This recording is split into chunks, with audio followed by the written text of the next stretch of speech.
Muy buenas noches, hoy es 22 de mayo, yo soy Memo Flores y arrancamos Noticias a tiempo. Hoy es jueves, ya se nos fue casi la semana. Un nuevo revés, pero no para el gobierno de Claudia Sheinbaum, sino para el gobierno de uno de sus archirrivales y archirrival de Andrés Manuel López Obrador. Para el gobierno de Felipe Calderón y su supersecretario de Seguridad Pública, Gerardo García Luna, hoy preso por delincuencia organizada y en espera de que se le dicte sentencia en Nueva York. Y el motivo del festejo para el gobierno de Claudia Sheinbaum y por supuesto para el expresidente Andrés Manuel López Obrador es que la Corte de Circuito del 11º Circuito Judicial para el Condado de Miami, allá en Florida, sentenció al exsecretario de Seguridad de México, Genaro García Luna, y a su esposa, Cristina Pereira, a pagar nada más ni nada menos que $2.488 millones por sus implicaciones en un esquema de contrataciones ilegales durante su paso por el gobierno mexicano. Según la acusación, García Luna facilitó contratos irregulares por más de $634 millones a un grupo empresarial vinculado con la familia Weinberg.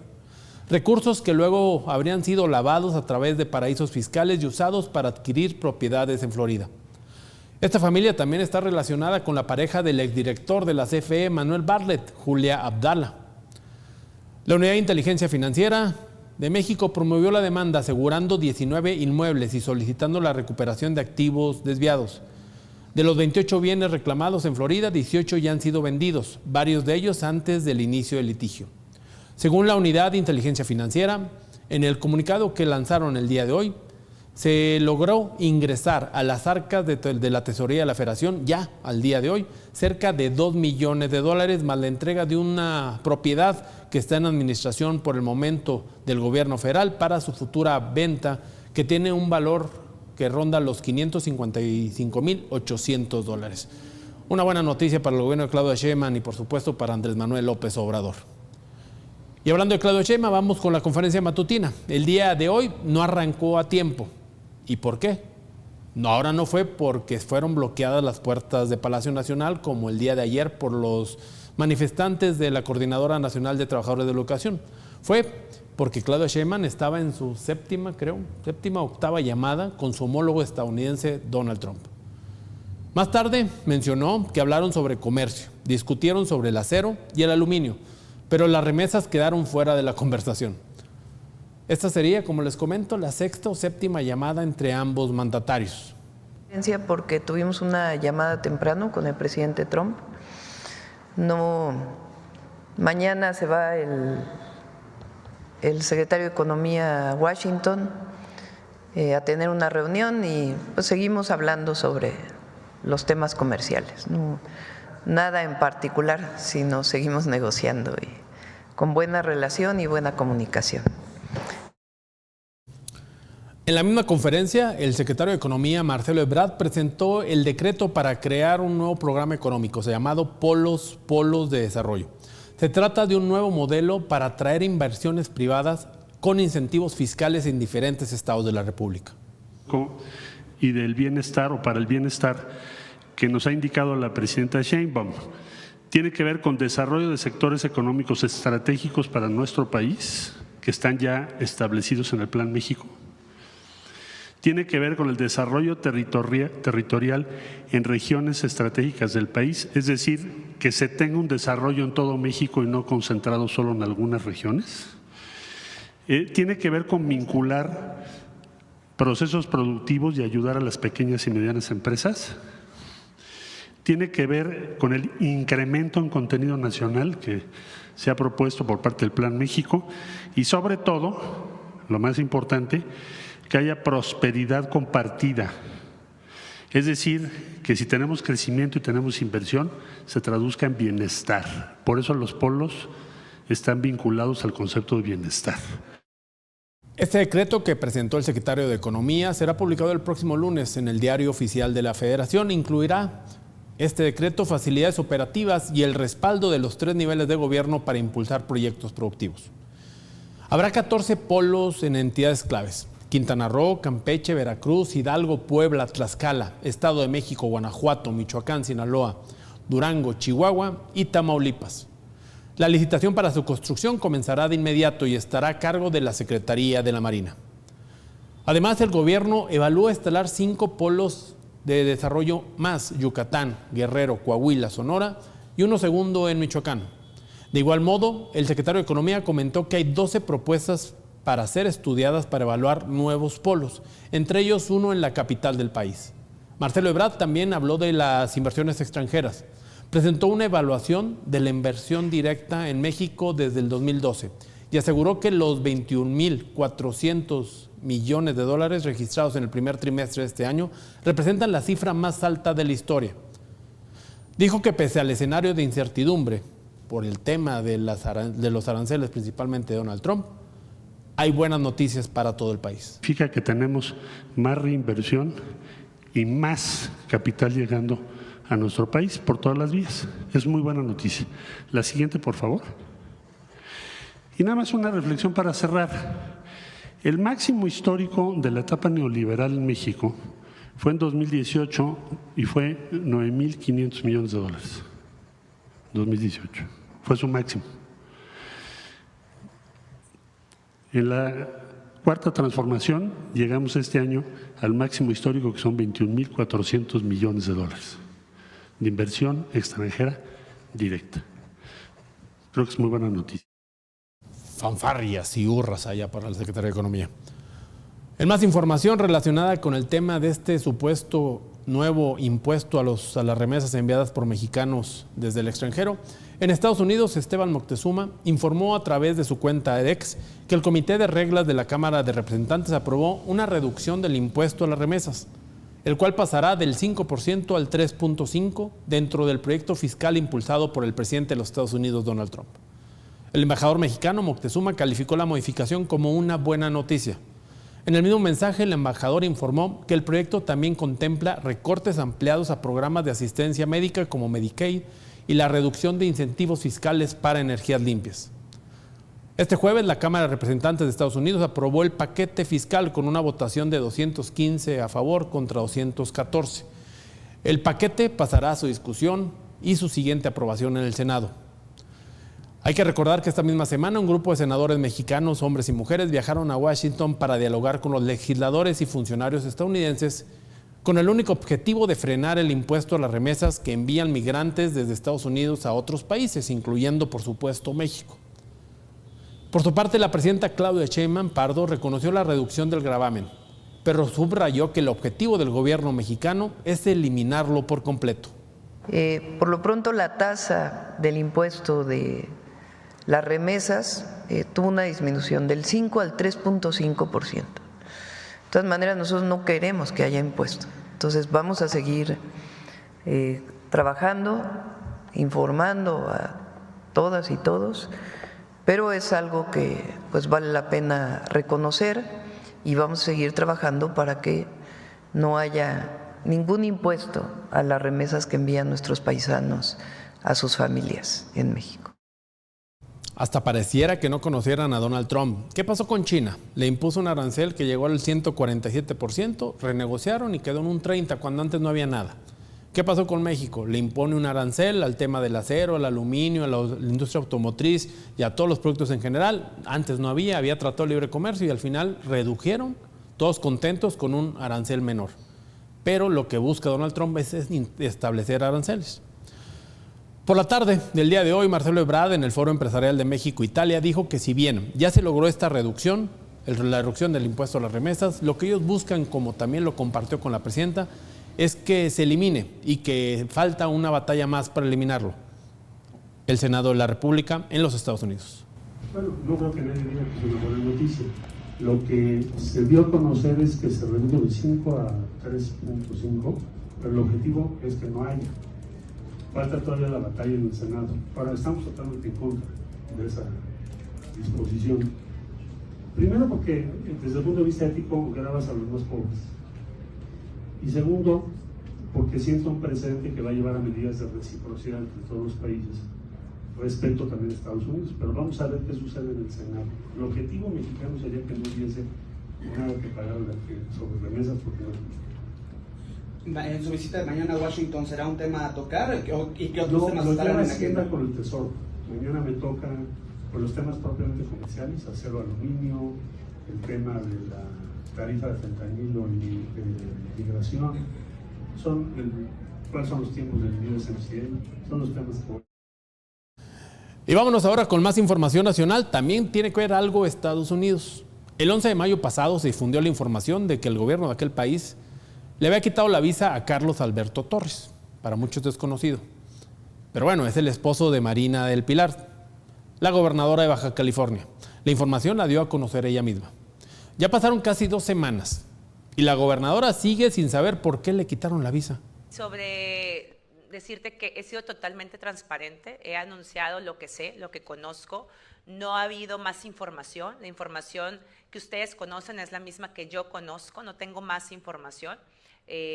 La expresé de manera pública en mis redes sociales, incluso he tenido varios eventos públicos, mi agenda no se ha parado, mis compromisos públicos han continuado desde aquel momento en que hago el anuncio de esta información y no tengo más información. Continuamos con Enrique Luengas. Sí, pero no nos han dado, la embajada dice que es un tema confidencial. Enrique Luengas de No tengo TV más Digital. información. En el momento que tenga más información, así como lo hice en su momento, los vamos a compartir con ustedes. Yo seguiré trabajando, tengo mi conciencia tranquila, aquí estoy de frente a ustedes y voy a seguir del lado del pueblo, en las comunidades y trabajando. El tema de la visa para los estados fronterizos y particularmente para sus ciudadanos es un documento cotidiano que utilizan normalmente. Imagínense para una gobernadora de un estado fronterizo no tener visa y que no sepa por qué se lo quitaron. Llama la atención. Pero bueno, en un vuelco a la historia, el abogado estadounidense David Zapp comentó que el retiro de la visa para ingresar a Estados Unidos de la gobernadora María del Pilar no necesariamente tiene que ver con el crimen organizado, sino que pudiera tener relación con algún insulto que ella haya realizado a los Estados Unidos o a su gobierno. El argumento de David Zapp se basa en que la visa de Marina del Pilar fue retirada por una decisión tomada por el Departamento de Estado y no por el Departamento del Tesoro, que es el órgano encargado de investigar delitos financieros y narcotráfico. Pero lo que no explicó el abogado David Zapp es, si bien le pudieron haber quitado la visa a Marina del Pilar por insultos, pero ¿por qué se la quitaron a su esposo Carlos Torres? Ahí hay algo que investigar. Y vámonos con más información hasta la Ciudad de México. Una semana de protestas y hasta ahora ningún avance. Así lo reconoció hoy la presidenta Claudia Sheinbaum al hablar del conflicto con la Coordinadora Nacional de Trabajadores de la Educación. No hay avances. Por cierto, ayer estuve viendo los videos, lamento, no está el compañero del Chapucero, no vino hoy. Pues le mando mi saludo, abrazo, lamento que esto haya ocurrido. Eso no es de organizaciones sociales. La presidenta el día de ayer habría adelantado que se reuniría con los maestros el día de mañana viernes. Pero también la presidenta ha sido clara que no va a cumplir sus demandas porque dice que se trata de un tema presupuestal. El pasado 15 de mayo, Día del Maestro, Sheinbaum ofreció un incremento salarial del 9% directo más un 1% extra a finales del año, más días de vacaciones. Pero esto no es lo que exige la coordinadora. Quieren más. Y tampoco quieren dialogar con Mario Delgado, secretario de Educación, tampoco con Rosa Isela, la secretaria de Gobernación. Quieren que el diálogo sea directamente con la presidenta Claudia Sheinbaum. Y hablando de presidenta, vámonos con la respuesta que tuvo a las declaraciones de Marco Rubio, el secretario de Estado en funciones allá en Estados Unidos, tras el asesinato de 2 funcionarios cercanos a la jefa de gobierno en la Ciudad de México, Clara Brugada. Hoy, Claudia Sheinbaum le pidió al secretario de Estado y a todos que no se adelanten a hacer conclusiones, que esperen el resultado de las investigaciones correspondientes.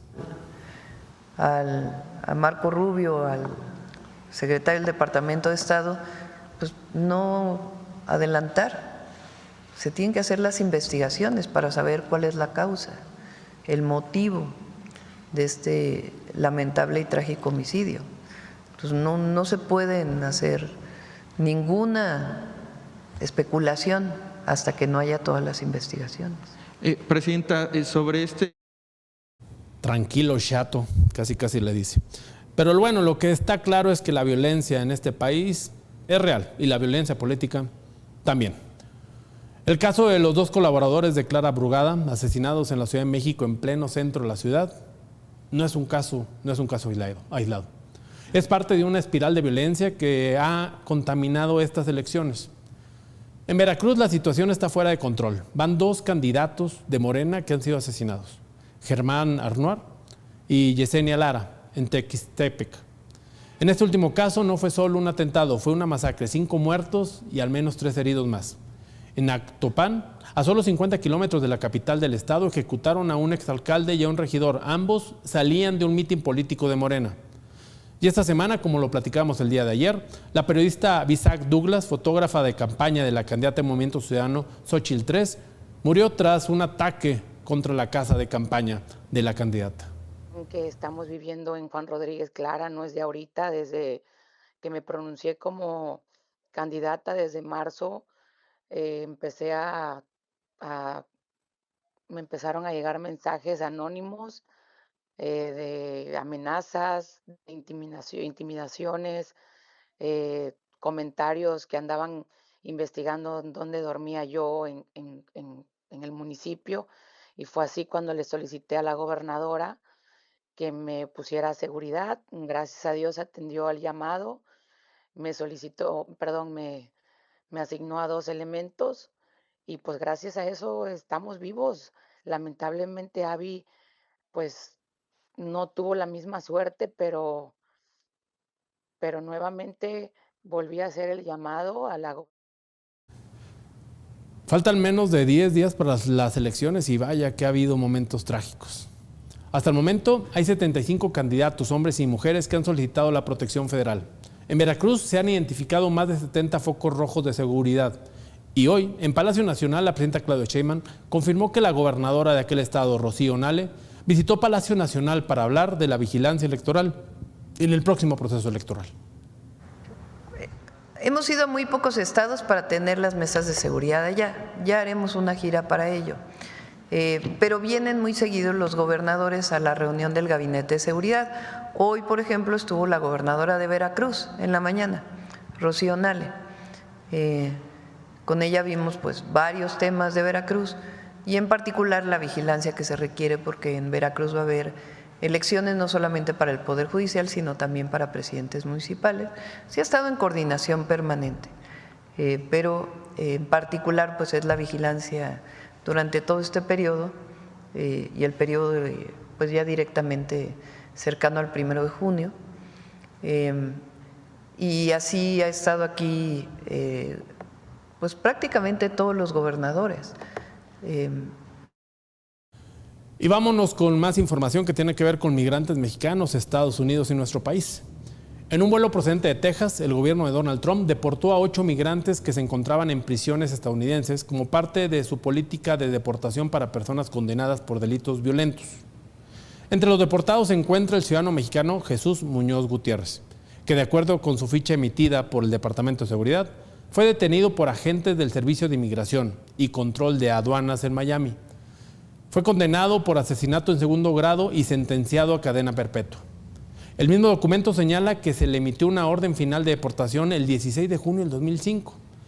Las autoridades estadounidenses no especificaron si la condena fue dictada en Estados Unidos o en otro país, ni cómo se ejecutó el proceso de traslado. Hasta el momento, el Departamento de Seguridad Interior no ha proporcionado más detalles sobre esta operación. Según el gobierno estadounidense, ninguno de los países de origen de estas personas, de estos migrantes, de estos delincuentes, decidió aceptarlos. Con este argumento, fueron trasladados a Sudán del Sur, en África, donde permanecerán bajo custodia de autoridades estadounidenses, pero fuera del territorio nacional. Y vámonos con más información de la presidenta Claudia Sheinbaum, quien confirmó en la conferencia matutina que no fue notificada sobre esta deportación. Adelantó que el gobierno mexicano buscará establecer contacto con Muñoz Gutiérrez para saber si desea ser repatriado al país, donde permanecerá bajo custodia. Hay mucha comunicación con la embajada, particularmente. Es un ciudadano mexicano que estaba detenido en los Estados Unidos, acusado de homicidio. No informaron a México para su retorno a México, que tiene que haber pues protocolos para su regreso, porque pues es un protocolo distinto para un ciudadano mexicano que no tiene un antecedente o que no está bajo custodia, que no está privado de su libertad, a una persona privada de su libertad donde tiene que haber un protocolo especial relacionado con seguridad y con los centros de detención. Y hace algunos días se suscitó este trágico accidente en las aguas de Nueva York, donde el buque Cuauhtémoc chocó con el puente de Brooklyn, provocando el fallecimiento de por lo menos 2 marinos y 20 más heridos. Allá se rindió un homenaje a los 2 cadetes fallecidos tras el choque del buque Escuela Cuauhtémoc. El homenaje fue organizado por la Academia de Mariachi Nuevo Amanecer. Se llevó a cabo pese a la lluvia, a pocos metros del lugar del siniestro. Durante 2 horas, la comunidad mexicana mostró su solidaridad con flores, banderas y mensajes de apoyo. Porque queremos darles esta vigilia, este homenaje a todos los cadetes, principalmente a los que lastimosamente no están ya más con nosotros, ahora están con Dios, están en otro plano, ¿no? Pues este mensaje es para ellos. A este evento asistieron autoridades locales como el comisionado de Inmigración de la ciudad de Nueva York, Manuel Castro, y el comisionado del Departamento de Transporte, Yadis Rodríguez, quienes expresaron su respaldo a la comunidad mexicana en la Gran Manzana. En más información sobre este caso, el día de hoy por la mañana la presidenta Claudia Sheinbaum confirmó que ya las autoridades mexicanas autorizaron el ingreso al buque Escuela Cuauhtémoc por tratarse de un buque militar de autoridades norteamericanas para realizar las investigaciones y esclarecer los hechos de este accidente que, como repito, provocó la muerte de 2 marinos. Y en más información, en la alcaldía Álvaro Obregón de la Ciudad de México, un recién nacido fue abandonado al interior de una tienda de autoservicios.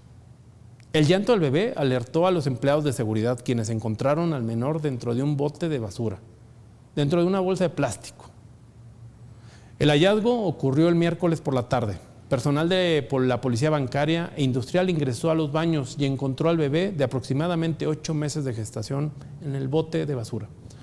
Además, se detectaron manchas de sangre en uno de los excusados, lo que hace suponer que el niño fue abandonado pocos minutos después de nacer. Paramédicos de Protección Civil llegaron al lugar y trasladaron al bebé al Hospital Pediátrico de Coyoacán, donde recibió atención médica inmediata. Su estado de salud al momento se reporta como estable. La Secretaría de Seguridad Ciudadana abrió una investigación y solicitó las grabaciones de las cámaras de seguridad para identificar a los responsables del abandono.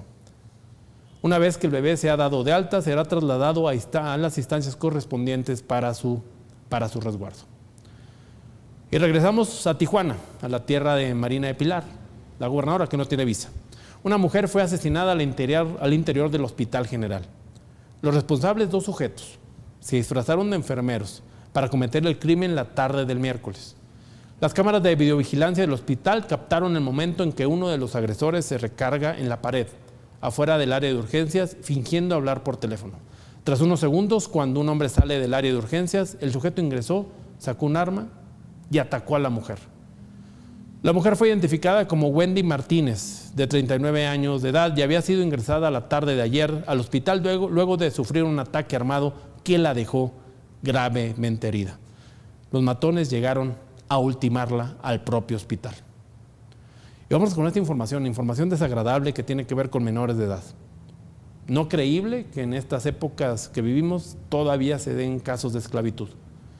En Quintana Roo, en el municipio de Benito Juárez, en Cancún, agentes de la Fiscalía Estatal de la Guardia Nacional rescataron a 22 menores de edad, de los cuales 16 fueron identificados como víctimas de explotación laboral. En un comunicado, la Fiscalía General del Estado informó que 2 personas fueron detenidas.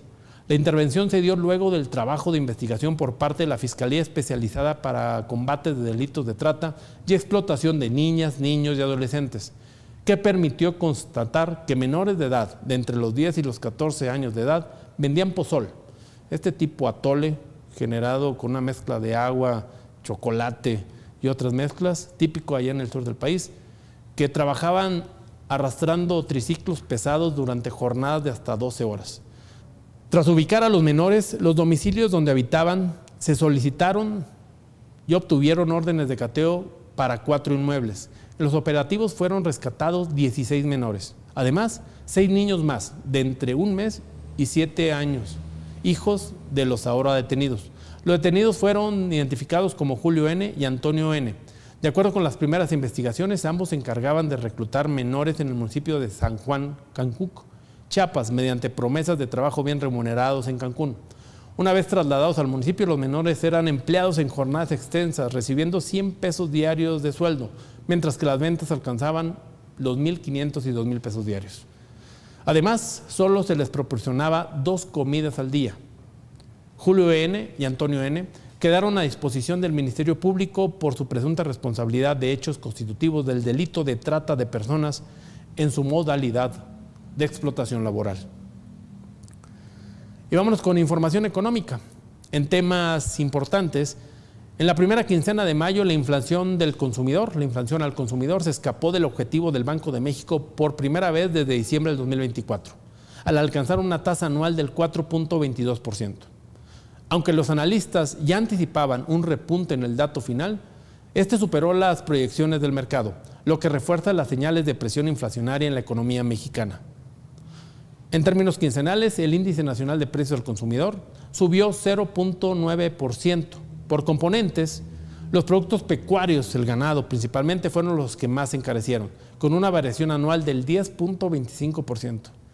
Esto elevó el índice de precios de los productos agropecuarios a 5.79%, a pesar de que las frutas y verduras registraron una caída del 1.29%, siendo el único rubro que presentó disminuciones en el periodo anual. Por otra parte, los energéticos y las tarifas autorizadas por el gobierno, que venían mostrando bajas en quincenas anteriores, cambiaron de dirección y subieron 3.71% anual. Como resultado, la inflación no subyacente se colocó en 4.78%. Por su parte, la inflación subyacente, que excluye a los precios más volátiles, se registró en 3.97%. Y vámonos con información de la Embajada de Estados Unidos que tiene que ver mucho con México. Informó que ciertas zonas de la frontera con México han sido declaradas por el gobierno de Estados Unidos como áreas de defensa nacional. El mensaje señala que estas zonas son consideradas extensiones de bases militares de Estados Unidos, por lo que cualquier persona no autorizada que ingrese será objeto de multa, detención, enjuiciamiento y encarcelamiento. La designación se basa en la directiva del secretario de Defensa de Estados Unidos con fundamento en la sección 21 de la Ley de Seguridad Interna de 1950.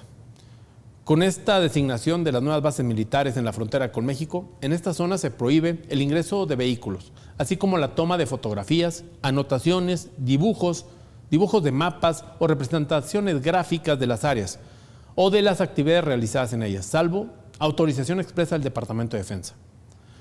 La Embajada de Estados Unidos en México no precisó el número ni la ubicación exacta de las zonas designadas, ni si esta medida responde a una acción inmediata de seguridad o a una nueva política permanente. Pero la medida se puede enlazar con la entrega al Ejército de Estados Unidos de una franja cercana a los 20 metros de ancho que ronda parte de la frontera de México con Estados Unidos en Nuevo México, Arizona y California. Esto implicaría que cualquier migrante que intente cruzar ilegalmente a los Estados Unidos y que pise dichas zonas, legalmente sea enjuiciado por delitos que tengan que ver con índole militar. Y vámonos con información. Hoy el gobierno de Donald Trump ordenó la suspensión inmediata de los programas de estudiantes y visitantes extranjeros de la Universidad de Harvard. Sigue la pelea con la Universidad de Harvard. Una medida que fue comunicada mediante una carta oficial firmada por la secretaria de Seguridad, Kristi Noem. La notificación dice textualmente: les escribo para notificarles que con efecto inmediato el programa de la Universidad de Harvard de estudiantes y visitantes extranjeros ha sido revocado. La decisión representa una escalada directa en el conflicto entre la universidad y el gobierno de Donald Trump. Desde hace algunos meses, la administración de Donald Trump ha acusado a Harvard de tolerar el antisemitismo y de insistir en programas de inclusión sexual y racial que, según el Ejecutivo, violan los principios de neutralidad institucional. Y vámonos a información en Washington. Un tiroteo dejó 2 empleados de la Embajada de Israel asesinados. Este miércoles por la noche, afuera del Museo Judío de la capital de los Estados Unidos, las víctimas fueron un hombre y una mujer. Fueron atacados en la vía pública. Las autoridades locales, encabezadas por la policía de Washington, D.C., están investigando el suceso. el suceso y han confirmado que trabajan en colaboración con la Embajada de Israel. Al menos una de las víctimas fue trasladada en estado crítico a un hospital local, según informaron medios locales. Hoy por la tarde, el primer ministro de Israel, Benjamín Netanyahu, reaccionó al asesinato de la pareja judía en Washington, D.C. Afirmó que el ataque no fue un crimen al azar, sino un ataque deliberado de antisemitismo motivado únicamente por el hecho de que las víctimas eran judías. He wanted to kill Jews. And as he was taken away, he chanted, "Free Palestine." This is exactly the same chant we heard on October 7th. On that day, thousands of terrorists stormed into Israel from Gaza. They beheaded men, they raped women, they burned babies alive, they butchered 1,200 innocent people and took 251 innocent people hostage to the dungeons of Gaza. A short time afterwards, Chancellor Scholz of Germany visited Israel. And after he saw the horrors, he said to me, "These Hamas terrorists are exactly like the Nazis."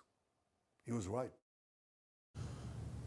El primer ministro israelí también acusó directamente a los gobiernos de Francia, Reino Unido y Canadá de estar en el lado equivocado de la historia por exigir un alto al fuego en Gaza.